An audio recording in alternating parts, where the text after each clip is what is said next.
What's going on, guys? I'm Bear Degidio, and we are back with another episode of the Jaxxon podcast. I'm sitting here with the greatest co-host of all time. He seems to be in a very extravagant mood today. Man, it's early morning, man. He seems to be in a very good mood. This is the first time you ever woke up this early for a podcast. For a podcast, yeah. I've never seen him up this early. Right. But we got a very special guest. This man put on one. Oh my! What in the world? What?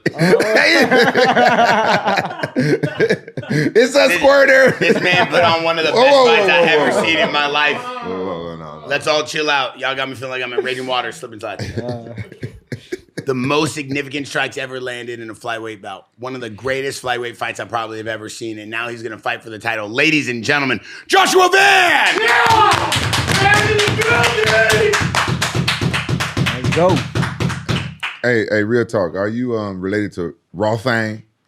Nah. No, that was what Bear said. Bear, stop. Last podcast, you go back and watch it. Bear said you look like Raw Thang. I would never say that. That's what you said? No. Yeah, I said you look like Kid Yamamoto. Who's that? Damn. How old are you? 23. Oh, yeah. He wouldn't know who Kid Yamamoto is. Wait. Did you really get...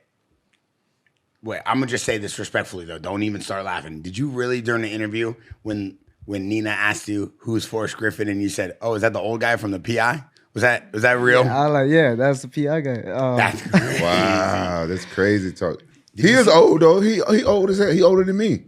Oh, yeah. I swear to God, I didn't know he fought. And then to that. When did you start watching MMA? When Conor versus Mayweather fight in the boxing thing, that's when I know about UFC. Oh, damn. I like, who this crazy white motherfucker? And then I do the research, and then that's how I know UFC. Where are you originally from? I'm from Myanmar.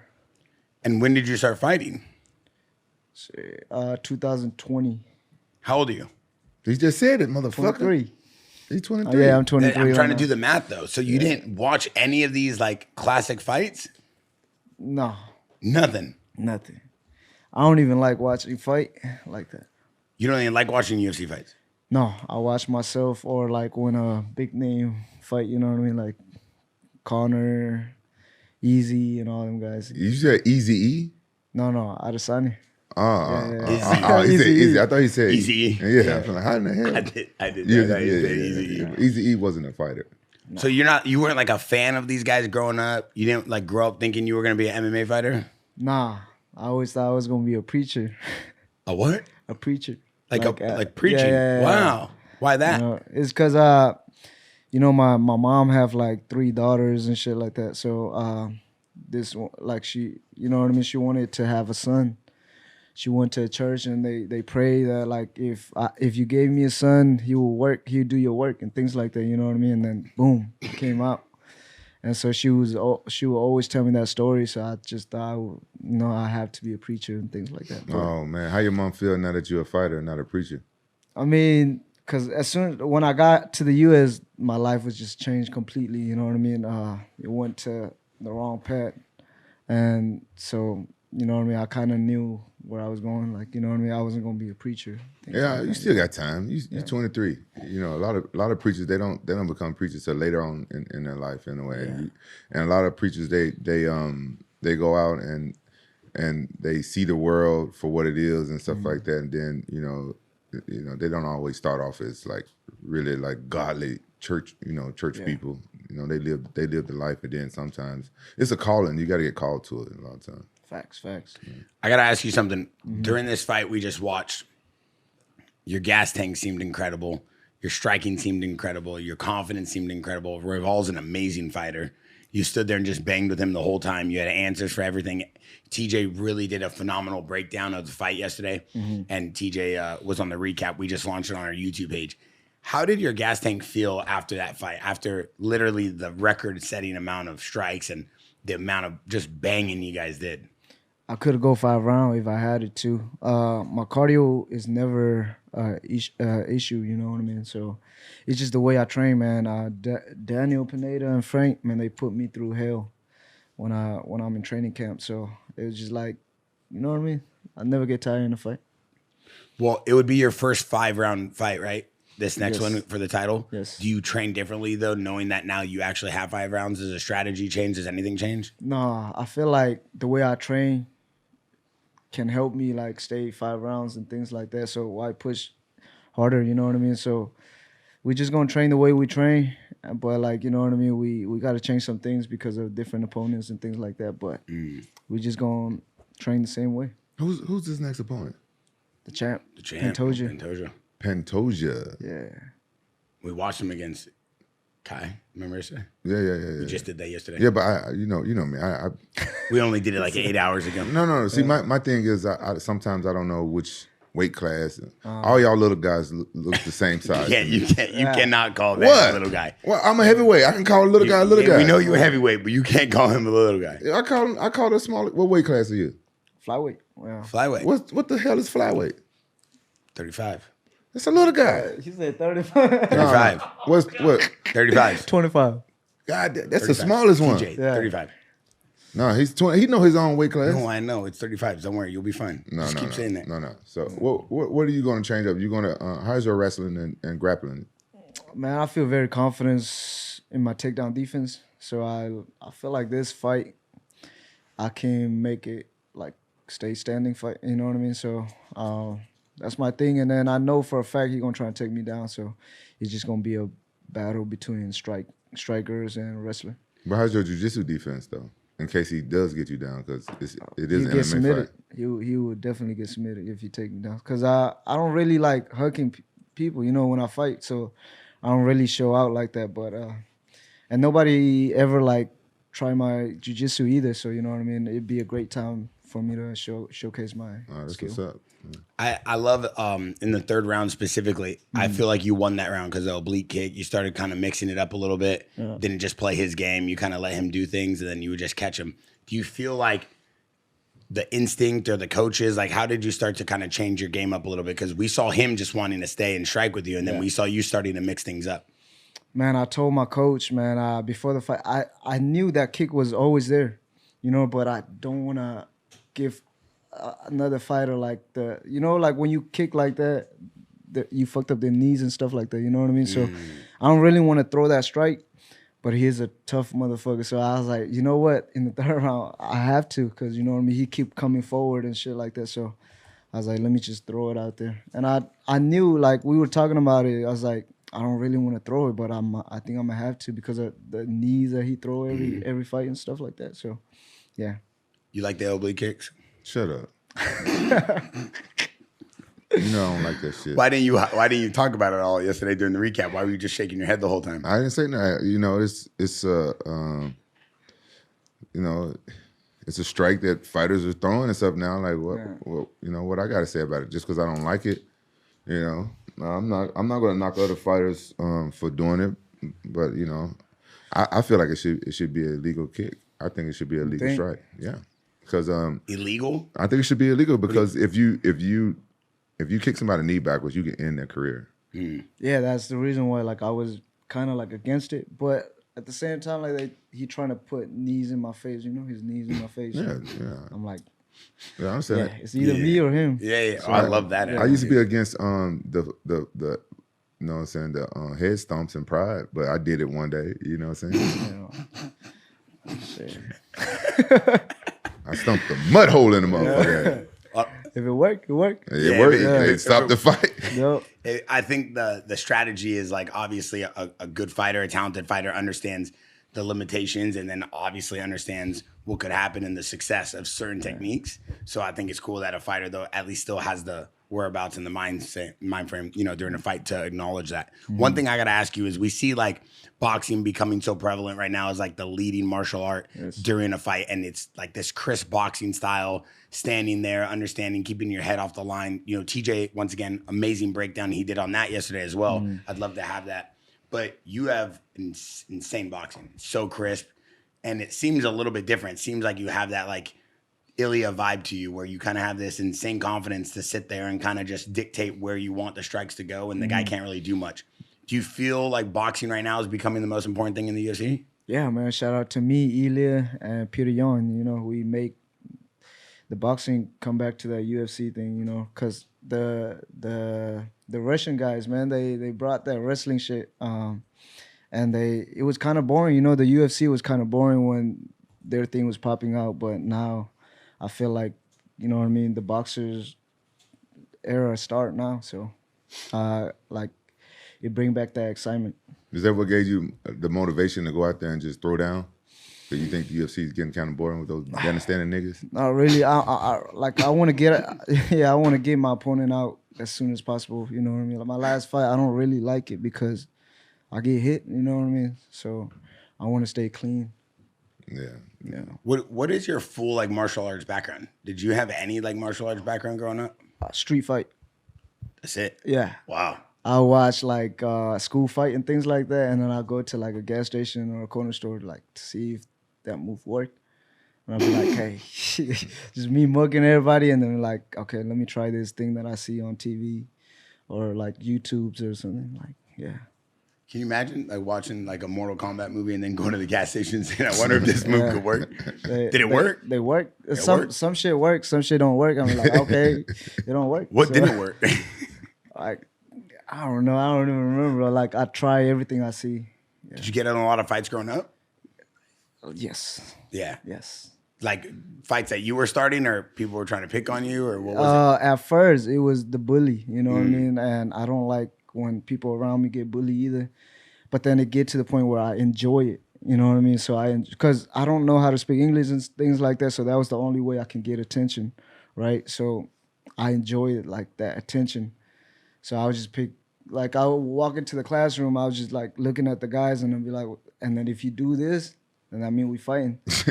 That means what's up? I thought that means hi. So it's like, no, because when you me mucking and then you do it, it's different kind of, you know what I mean? So it's like, and no man, do that. That just be so like, it's like, yeah. So that's the only way I can get attention. Where you grow up? Where's this? Houston, Texas. Houston, Texas? Yeah.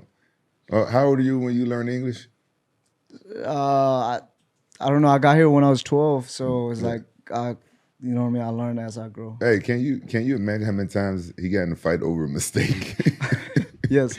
Yes. Just trying to say. Yes. Like the first time, like my first day of school, it's funny, like, cause there was like they call me Chinese, right? Chino. And then I was so happy because back in the country, the Chinese were like the rich people thing, you know what I mean? So I was like, damn, bro, they think I'm Chinese. You know, I was happy as fuck.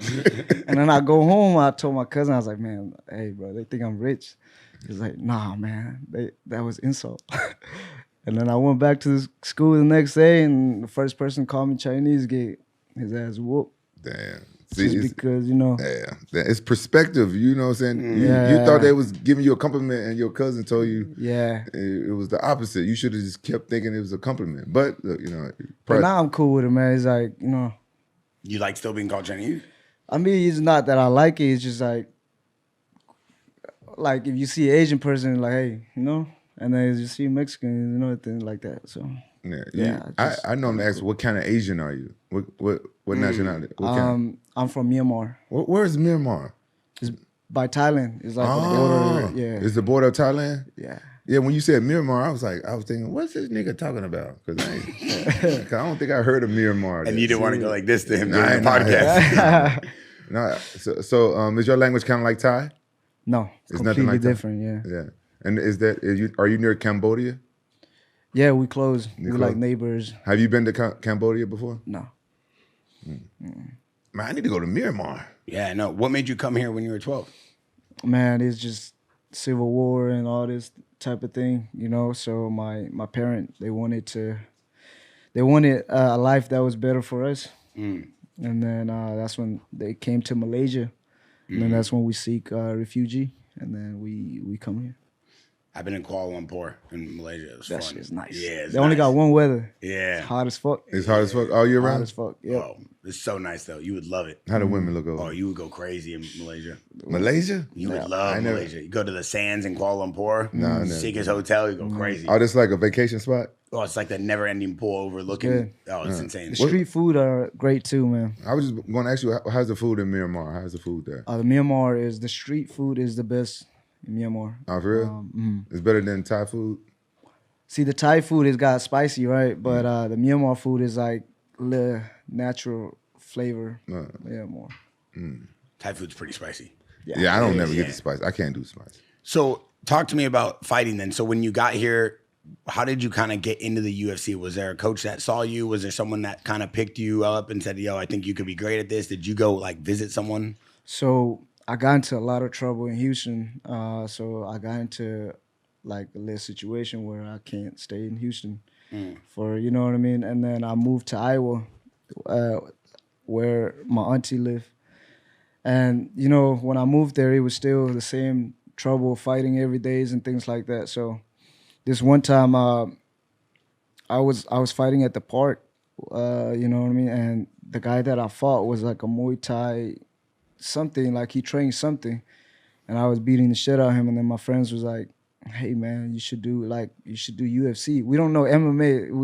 He called it UFC. I was like, you know, what is UFC? You know, I just kept in my mind, but I never really like look into it. And then a couple days later, I got into another fight. And then when I came home, I got like little bruises and things like that. And then my auntie was like, hey, come here, let me talk to you. And then she was like, hey, man, you think you a real man? I was like, yeah, I'm a real man. Like, I never lost a fight, man. She was like, you know, a real man, anybody can fight on the street, but a real man fight for his country and his family. And he fight on the stage like Manny Pacquiao. And then that's when I was like, damn. Like, so I can't sleep that night. I was thinking about that shit the whole night. And then the next day I was like, I'm going to go back to Houston. And can you please tell my mom that I want to train? So that's when like things started changing. What was the first gym you went to? It was Precision MMA, but it was like a family type of gym. It wasn't like a fighter gyms, you know, and things like that. So, and then that's when I met a guy named Scotty Words. Like he beat the shit out of me in sparring. And then I tried to do the same move that he got me with. And then he was like, hey man, I'm opening a gym next door. And then so I talked to my old coach, and then that's when 2020, that's when I start like taking it serious. And when you started training, like for martial arts, you stopped street fighting, huh? Yeah, it was just like when I get my ass beat in the gym, I was like, I want to get better. So my friends were like, hey man, let's go out to this and do this. And I was like, bro, this dude whoop my ass, I got to get better. You know what I mean? So I don't go outside no more and things like that. Yeah. It changes you once you start Yes. training like martial arts. Most people, unless you like one Cobra Kai niggas. Yeah, they're crazy. They're crazy, yeah. It's a show. Well, you know, some people like that though. Yeah. He don't know, Yeah. bro. That's Man, a show. bro, he grew up. You watch it? A little bit. Bro, he grew up here in Orange County, bro. Just He to don't see know. Tyrone Woodley. I just watched the Tyrone Woodley episode one His time. name Tyron Woodley. Tyrone? My dog? No, it's not Tyrone. It's Tyrone Woodley. It's Tyron Woodley. How would you know that? Because he corrected me one time. And You and should be pronounced his corrected name. with the way you were talking about his name when Jake Paul was here. That's a checkable offense. That's your comrade. You guys both have. Well, I didn't say. I never said anything bad about Tyron. Never in my life. Twice. Yeah. Oh yeah, I did say you that, better but that chill wasn't. out. But that wasn't bad. Yeah, though. you better chill out. But that wasn't bad though. I All just right, asked him a question. Let's talk about Kai. What were your thoughts on his performance and Pantoja's performance? Too much respect. Too much respect. If you would have fought the same way he fought Arsake, whatever his name, I think he would have do so much better, you know. But when they fought Pantoja, man, it's just like they froze. I think it's just like the moment they let the moment get to them or something. You think when you respect your opponent too much in the cage, it throws off your whole game You plan? can't win. You can't. You can't. Why is that? Like if I spar him and I already know in my head like he gonna beat me, I would never try shit like, you know what I mean? I wouldn't do what I know. So it's like, okay. Yeah. You know what I mean? So too much respect. Rampage, you feel that? No, Same way? he's 100% right. That's why when you spar, that's why you don't do shit but ball up like a little butterball. Yeah. Yeah, you be because he go and he'll spar like professional fighters and stuff, and he don't do shit. Nah. His boxing's gotten a lot better. Okay. Bear sucked. Now don't get me wrong, he sucked. Man, you know he can't beat up nobody. But if you bring in another guy on his level, Bear kick his ass. Yeah. But he always wanted to spar like professional fighters. I want gotta good smoke. Start from the Nah, I need good smoke always. But then he don't punch. Yeah, Jane Silva, Diego Lopez. See, but you gotta like Chama. you know what I mean? Like imagine they give me like Pantoja on my first fight. Like I would have get smoked. You know what I mean? I want we gotta TJ build with one arm. That's an easy fight for me. You know what I'm saying? I told him yesterday I was sparring with one arm. You should spar someone on your level. Yeah. First, you I don't need that. That's easy smoke. I need competition. See, I'm around UFC athletes all day. Yeah, but when you get in there with the UFC athletes, you don't throw back. You respect them too much. Hamzat beat the brakes off me. He's so good. And I thought he I looks was strong. Yeah, I thought I was gonna be able to do something to him. Ding ding. I had like 3 black eyes. And I only have 2 eyes, so I don't even know how the third one happened. Would you ever spar with Ilia Topuria? I'm down. Like, you know what I mean? Just to learn something from him. But not a hard spar though, you know what I mean? The weight class difference and things like that. Just moving around and learning. How do you go through camp? You bring in a lot of sparring partners, you bring in a lot of different looks? Nah, or you keep the same team? My team. That's team. It? Yeah, they do very good at like, you know, because if I say I got to fight and then I send them the videos, they study that guy so they can be like him, you know what I mean? So I don't like going to different gyms, man. Just because, I don't know. Yeah. You go to the UFC PI?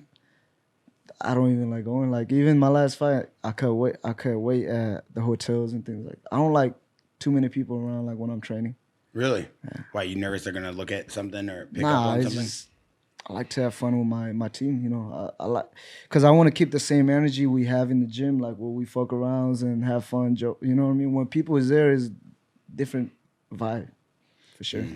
Is it important to try to keep the same energy in the same team as you go through your career, or is it good to keep bringing in new looks and new people and new trainers?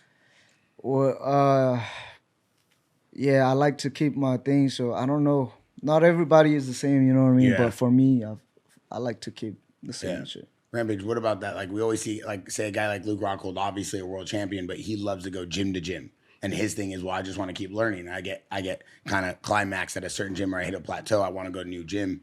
You know what I'm saying? Oh well, you know, Luke is a different breed. You know, remember, like I said, he can be doing like a full workout by himself. He's not the type of person that need coaches. He's more like a nomad. But everybody's not like that. Me, I like to keep my same crew around me. And I didn't spar with a lot of different people that was in the UFCs. Like one of my main sparring partners was Czech Congo. You know what I'm saying? I had to get to know him.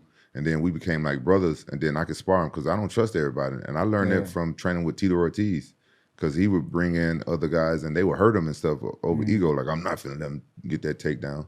And I didn't want to do that. I didn't want to compete. I don't like competing with other people. Yeah.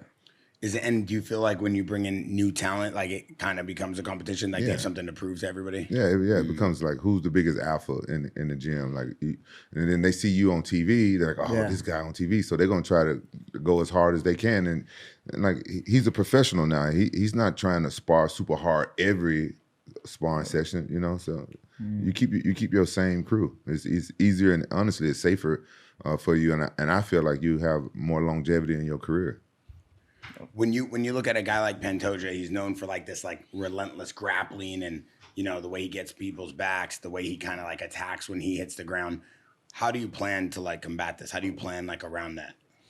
I mean, Royval was known to be like to be like the person that never get tired. But when he fought me, he looked tired. You know what I mean? You feel like he was tired in there? Oh, for sure. Yeah. The second round, he was kind of like, you know what I mean, slowing down. That's when I kind of like pick up the timings and stuff like that. But Pantoja, man, he's good. But like I said, people show him too much respect for him to play his game easy. You know what I mean? So it's not going to happen with me. It's not going to happen with me. Like, much respect to him, but I respect him as a man. But when we fighting in the cage, man, there's no respect. Do you feel like is the word no respect, or is it like I'm better than you, or how do you, for a guy who doesn't fight, like for me, are you walking in there being like, I'm gonna beat this guy? Is it that level of confidence, or is it more like this guy sucks? Like what? How do you? Wow, Bear. No, I want to understand the mindset, because there's 2 separate mindsets, and the person who explained this to me was TJ. So you better chill out, because I'm trying to do something serious right now. Don't be messing with me because you be in a jacuzzi with 3 of your friends and 2 of them are dudes. So so listen. TJ was explaining to me there's a bit, hey, don't break the 4th wall, cameraman. Hey, so TJ was explaining to me there's a difference in your career when you get to the point where you walk in a cage and you're like, this dude sucks, like I'm gonna smash this dude, or you walk in the cage and you're like, oh, we're the same. It's like a different mindset, and it's hard maybe for me to explain it because I don't fight. But if you want, can you kind of elaborate on how you look at your opponent when you walk in, especially a guy like Pantoja? He's good. He's a great champion. You know what I mean? But like I said, I don't think I'm gonna be easy opponent for him because I'm not gonna give him the same thing everybody else give him, which is like look at Kai, bro. He's not. That's not even the way he fight. You know what I mean? If you look at his last fight, just because they respect him so much.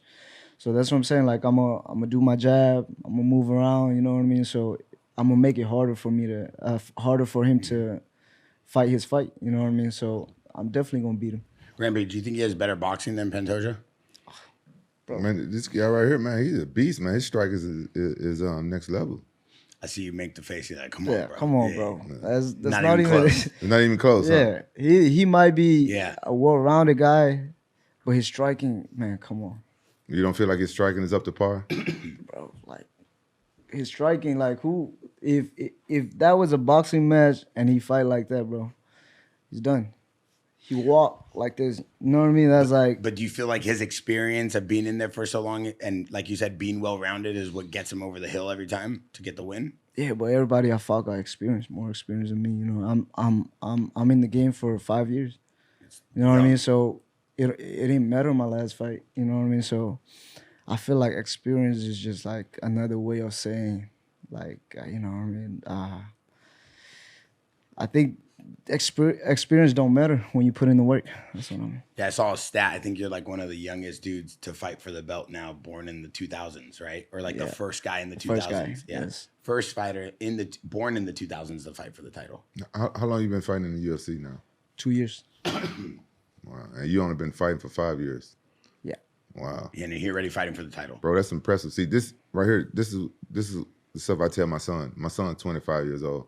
He should already been to the UFC. I saw he took you down. Yeah, yeah. He's tough. He's strong, and he got better skills than I had at that age. But I just don't think he's as hungry as I was. So you know, there's something different. It's something that you can't train. How bad you want it. You know what I'm saying? We can tell like you want it really bad. You're hungry and you're focused, and you know that's stuff you can't train. I think the biggest thing is being focused. Like your manager, Jacob and Iridium, like they talk so highly of you, how you're so focused on fighting. Like this is what you want to do. You're a professional. You treat it like a profession. We see a lot of fighters who kind of just go through the motions. They're great, but instead of becoming greater, they're kind of happy with where they are. But it seems like you just want it all and you just got here. Yeah, a lot of people, they focusing more on the lifestyle, right? Me, like, let's say I start my camp, like sponsors or whatever, they were like, hey, man, let's do this. Completely off. Like, when I'm in training camp, it's like training only, you know what I mean? So a lot of people, they is like, if some media call them, it's like, okay, they leave the training and then they go to that media because they like the lifestyle, you know what I mean? So they forgot what got them that media thing, you know what I mean? So my coaches, and that's why me and Daniel was so close, because we the same way, you know, we like let camera shines or whatever, but you know what I mean? It worked for us. How you gonna deal with all the media when you're preparing to be the champion, fight for the belt, and if you get the belt or when you get the belt?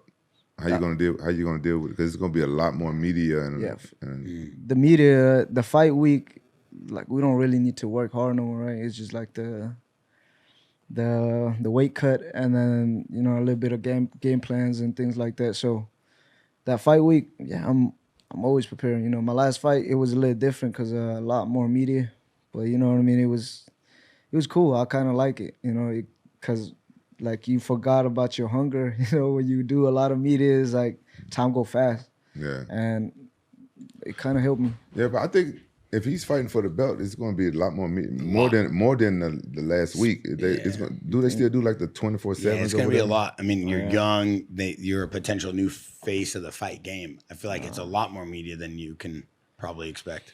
Shit, we're going to have to adjust to that shit. You got to adapt to it. Adapt to it. How did it feel sitting front row watching the flyweight championship fight, knowing that that's going to be you next, and then knowing that they're going to call you in the cage, or did you even know? Yeah, after the fight, I ran to Hunter and Dana. I was like, "Hey, I want to do the face off," and Hunter was like, "Yeah, we gonna get you." And then when we went back, I was doing the media, and then this lady called me. He was like, you going to the front? I went to the front. But I was so excited. I was so excited that I didn't pay attention to the fight. Like I look at it, I'm like, oh shit, I'm at the front. So I was taking like videos and shit, and And then even when I go up to the cage, I didn't.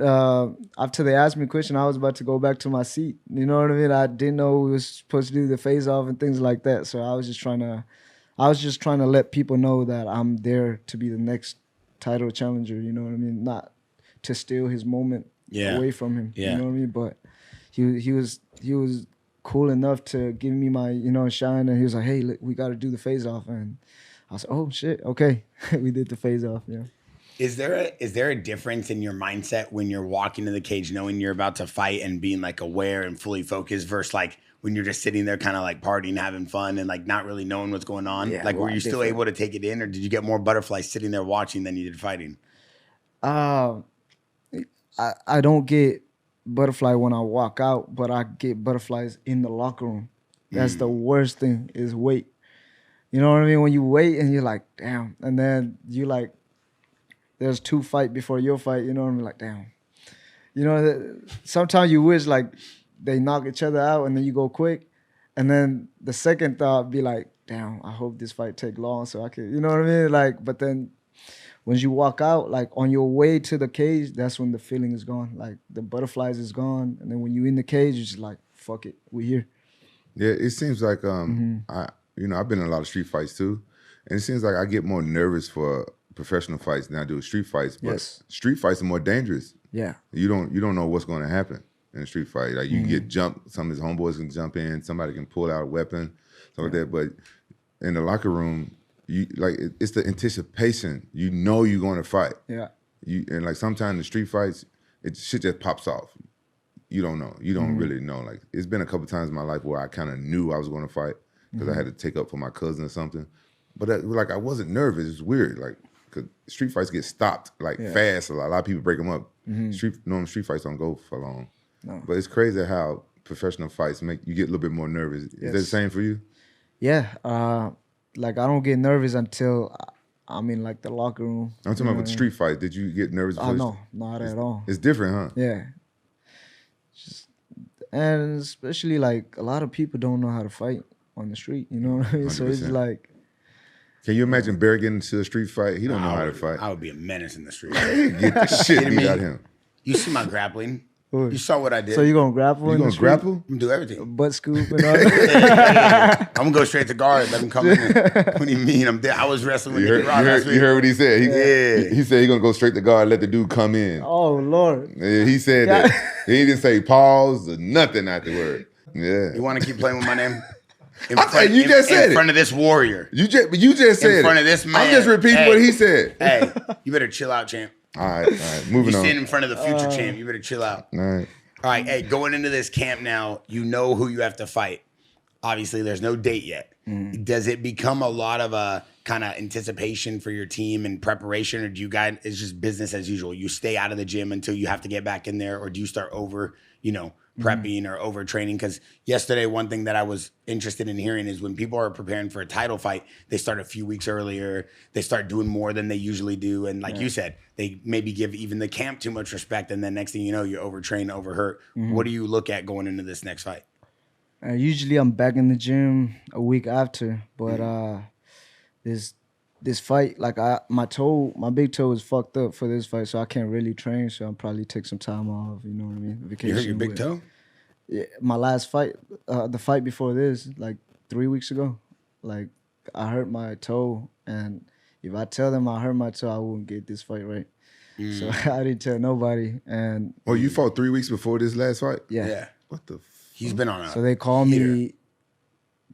Like I fight Saturday, and then they call me on Sunday for my last fight, and I was like, "Fuck yeah!" And then, during the fight, man, like I kind of felt it move. My toe was moving and shit like that. So I was like, hey, "Let me take some time off." You think it's broken? Or no, we just did X-ray. They say it was just like dislocate or something. Oh, just sprain. You got to tape it to the other toe. Yeah. Yeah, you gonna rest that up so you could be close to 100%. Yeah, I'll probably start training like August, September. Like, I mean, I'm gonna be in the gym, but like, you know, not really like train. Do you bring in other UFC fighters though into your camp for sparring partners? No, you gotta remember, like sometimes like the local fighters are better than the UFC fighter. You know, they just The don't local have fighters. the chance. They just don't have the chance or the opportunity. You know what I mean? That we got. So it's like, I feel like my teammate can be the best in the world. You know what I mean? They just don't have their chance yet. Wow, that's a different outlook. Yeah, Barry, you gotta understand. Like some guys in the gym, they're really good, but Yes. they will fold under pressure though. They don't show the up lights. They don't show in up the fight. They don't show up in the fight. Yeah. But in the gym training, they really good sparring partners, really good fighters. It's all different types. You've talked about that too. I think I forgot who Perillo was talking about one time. I think he said Robert Emerson, incredible in the gym. Because there was a video O'Malley said he had knocked him out, but then obviously his UFC career wasn't as good as his gym career. Maybe how are you able to figure out who you should be bringing in though? Like, is it a fighter's choice? Is it the coach's choice? Who kind of puts that together? It depends on the team. It depends on. I mean, me and my coaches, like we like friends. You know what I mean? We talk about everything. So it's like, whatever I want, they want. Whatever they want, I want. You know what I mean? So it like we have an open gym sparring, so they come to our gym. Oh wow! So whoever is there, we spar. Oh wow! But we don't go to different gyms to get different looks. You know, unless I'm on my boxing coach. You know, boxing is a little different, so you go to different gyms and stuff like that. For the last 5 minutes of this podcast, as we kind of wrap this thing up, we have a special guest who wanted to come in here and talk to you a little bit about, you know, the fight and what we saw. You want to open up that door for me real quick? Let him in. Who we got coming in this motherfucker? A special guest. He wanted to come here and give Van his praises and say what a great fight he thought he had. All right, cool. Perfect, thanks. Who wanted to come see him? King Mo. Oh, fuck off. You know who King Mo is? Hell no, he don't know who King Mo is. Like, you don't even go back and watch like old fights now?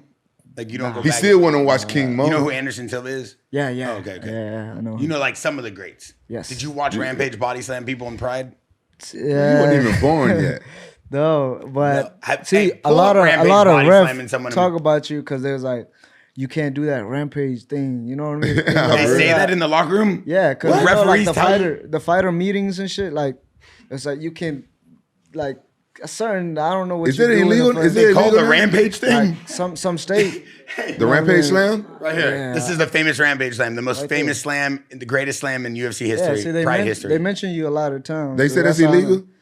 See, yeah, They mention him. they mention you. That should be legal. Oh. We got one of the best to ever do it, TJ Dillashaw. Yeah. Congrats on the fight, my man. Looking fresh even after a war. So the last 10 minutes, TJ, I said we brought you in, kind of just talk about his fight, talk about him. I know how excited you were to watch yesterday and how good he did, so figured we'd bring you in. Yeah, it's awesome to put you on the map, dude. Time to get you in there for that title run, yeah? Yeah, Is that what it's looking like next? yeah, for sure. Love it. Got Love to it. right. Great fight, sick technique, still real structured. Let him come in and find the openings while he's coming in. I really liked it. Really enjoyed it. Yes, sir. Yeah. TJ, he was talking about respect in Pantoja. He was talking about, people that fight Pantoja, maybe giving Pantoja too much respect going in the fight, not fighting their game. Yeah. Yesterday, you talked a lot about his boxing and how crisp it is, and if he can go in there and do that he should be able to get the job done. Yeah, especially you get him in the later rounds. You know, he cuts a lot of weight. You can tell he's really big for the weight class, and he starts to wear out towards the end of the rounds. Even in the second round of his fight against Kaikar in France, he got pretty tired. So being able to get him out of his game, use your footwork, use your angles, make him try to chase you down, and make him pay when he comes in too much, I think it'd be an amazing game plan. Yeah. I'm gonna do my thing right there. You know what I mean? Pop him a little bit, make him come forward and counter. I'm sure you don't want to give away your game plan on the podcast. I mean, I'm sure they study him because I beat two of his teammates. Yeah. I mean, I'm 2-0 against their gym, so I'm pretty sure they study me well enough. You know what I mean? So I'm just gonna do my own thing. Yeah. I might be the one that tell you. No. There we go. Hell yeah, that'd You be know dope. what I mean? What's your background? Like, what got you into fighting? Maybe these questions have all been asked, but I'm just trying to catch go up. ahead. Like, what's your background? What got you into fighting? Street fight. I was fighting a lot in the street, so it was my auntie telling me like you should fight for your country or you know what I mean, your families and things like that. That's what got me into fighting. Gotcha. Cool. So would you say you're more of a striking background then? Yeah. Yeah. You know, in the street when you fight, when you kick, there's oh shit, he's kicking. You know what I mean? So it's like it was always hand and stuff like that. Yeah. Okay. Cool. Yeah, someone throwing a kick in the streets, like, oh, this guy knows what he's doing. You know? They look down on it though. Yeah, they look down, especially in Texas, right? Yeah, it's like, in the South, they look down. Really? Yeah, motherfucker kicking. And then when you like hug people, there's like let them up, and then and then you fight again. Everyone wants to see the fight you just had on TV. It's what they want. Yeah, You know, that's what they want to see in the street as well too. They want to bring see back the entertaining stuff. excitement. You know what I mean? Yeah. Awesome. Also, one thing, TJ, he was talking about how sometimes in the back, the referees be telling him you can't be doing that rampage thing. So I had to pull up that rampage thing. He had never seen the slam. He didn't know where it came from. They were talking You can't be doing no power bombs. Yeah. Why can't you do a power bomb? Is that illegal now? Like I don't know if it's the amateurs and the pros, some shit, but yeah, they mention you a couple times, man. Well, I mean, that's not a spike. You know what I mean? It's only when you spike someone on their head. So I don't think That should be perfect. Maybe I mean, have you spiked That was anyone you? on their head? No, I never. That's Rampage. Yeah, that's Rampage. Damn. I never. thought that was Anderson too. He killer, said, that's bro. Anderson? I said, no, that's Rampage. What was his reason? That was 21 years ago. You was a baby when that happened.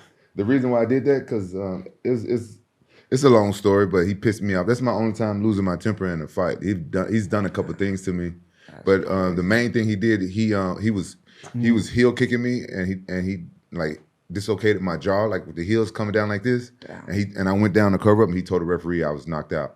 And those referees in Japan, they hated me. That happened in Japan. It was it was the biggest event in the world. It was called Pride FC. Okay. And they used to give you yellow cards, and for the yellow card, they take 10% of your money. Oh no way! And they used to take 10% of my money every time they gave me one, and they gave me one almost every fight. But the thing is, they was fucking me over already because the other fighters was making 3 times as much as me, and then I knew I was getting fucked over, and they were taking 10% when they gave me. Were they paying cash back then? Cash, all cash. Damn. You just had to fly back with cash. Cash. Crazy. A month was making $300,000 cash. How you fly back with that much money from Because so back then, you know those pants I always walk out with, the camouflage pants, the big cargo. I would put them in my pockets. But when you go through the metal detector stuff, it was different back then. Yeah. It wasn't like the thing. They didn't have like the X-ray looking like they shit. can see It was everything. just metal detector. Yeah. So what I would do if I got nervous, I would give one of my teammates like $9,000 because you know they wouldn't get in trouble as long as it was on a team. On a 10, yeah. But I don't know how those other fighters was leaving with $200K and $300K. I just don't know how they was doing it. Yeah. Oh. Wow. As you get ready for this next step of your career, you know, first of all, I want to say thank you for coming on the podcast. Second of all, I can't believe the war you just put on and the battle and the fight you gave to the fans because that was like I said, one of the best fights of the year so far. So you should be very proud. And I think the UFC is very happy to have you on the roster. I think you're bringing back a lot of love to fighting. Rampage always talks about how he likes to see it on the feet and he likes to see the fight, not just go straight to the ground. Obviously, TJ talks about you got to do what you got to do to win, though. Yeah. So you don't want to get caught up in that. I think you were very critical of Khalil Roundtree when he fought Alex Pereira about not shooting in and trying to go to the ground because you got to do whatever you got to do to make the belt for the future millions. But as a fan, that was a battle. So I appreciate that. TJ, thank you for joining in. Yeah. Last couple of minutes, just want to have you in here. Yeah, of course, man. Just a fan of the fight. We got to watch it and then talk about it yesterday, so it's cool to have you here right after we just got done watching the fights and talking about it. So it's dope, man. Especially after a war like that, right? I mean, did you guys get fight of the night? I'd imagine, right? Yes. Yeah. Yes. But you don't look like you went through a war. You look pretty fresh and clean right now. I'm good now. Yeah. Especially when you look at like the significant strikes were landed. Like that's what I said on the podcast too. Like, you know, he might have had maybe just a slight edge on significant strikes landed, but his weren't as significant as yours was when it came to damage, you know? Like your feet were planted, you're letting him come in, his head was a little too tall, hitting him over the top, and that's why he got bloodied up and beat up a little bit more, and the damage is what won you that fight. And obviously, dropping him at the end of the third round was dope. And then jumping up on the cage, like knowing you won, like sold it, you know what I mean? Yes, sir. If you would have dropped him like a couple more seconds earlier, it would have been a stoppage. Yeah, for sure. Yeah. This is your first fight of the night? yes, I feel like I deserve like a couple of times, you know what I mean? So they, like the fight before this, Kevin Holland stole it from me, you know what I mean? So I thought it's like I deserve a couple times, but it's Start cool. racking them up now when start they racking mean them up more. now. Yeah. You know? Get that belt and it means a lot more.